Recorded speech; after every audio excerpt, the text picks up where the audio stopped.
At dahil nga 3 beses na ako nakakakain ng empanada na to, kaya naisipan ko na rin na i-content ito. Pero kung hindi ka naman fan ng mamantikang pagkain, ay baka hindi para sa'yo ang video na to. Hello mga kananay! Ngayon nga palang gabi ay kakatapos lang natin magpamasahe, kaya naisip natin ang kakainin natin for dinner ay something light lang. At eto na nga, nag-crave tayo sa Ilocos Empanada. Mabibili mo to sa bayan, tapat lang ng Pulilan Central School at bago dumating ng Alphamart.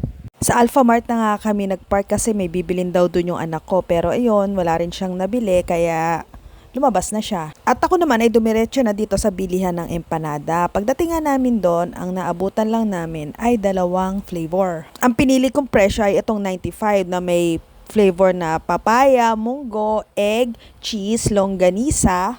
Ito yung special nila. Yung isa naman ay extra special na may double cheese at double egg. Goods na ako sa 95 kasi pag yung extra special pa parang nakakasuya na. Yan nga pala yung mga prices, post nyo na lang. Sabi nga pala ni Kuya nung nagtitinda, bukas daw sila mula 3:30 or 4 hanggang 12 ng gabi. So yung mga may midnight craving dyan, ay pasok na pasok pa kayo sa food trip nyo.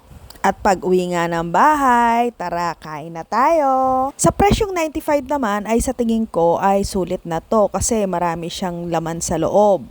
May munggo siya, itlog, papaya, langgunisa, cheese, at itlog. Meron din siyang kasamang suka at saka yung, di ko alam kung ano yun, ketchup o chili sauce, pero di ko kasi tinitikman eh. Mas bet kong suka ang ilalagay dito. Tsaka ang gusto ko pa dito ay hindi tinipid yung laman sa loob. So kung gaano kalaki yung sukat ng empanada ay ganun din ang dami ng palaman niya. Although masarap naman sa akin yung kasama niyang suka, pero pinili ko pa rin ilagay itong sukang Iloco para ramdam na langdam mo talaga ang lasa ng Ilocos Empanada. Actually, hindi pa talaga ako nakakatikim ng totoong Ilocos Empanada. So, nagbabase lang ako kung ano yung mga lasa ng mga nakain ko. Meron kasi one time, nakakain ako pero parang matabang sa panlasa ko. Tapos medyo maliit dito at hindi ganun karami yung palaman niya. At ang nagustuhan ko naman dito sa empanada na to, bukod sa malaki siya, visible yung mga gulay niya, lasa mo yung langgunisa at may cheese pa,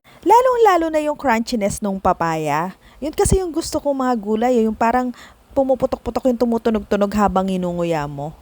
Kaya para sa akin ay approve ito. Tapos papartneran mo pa ng sukang Iloco na maanghang, ay nako, solve ka na dito.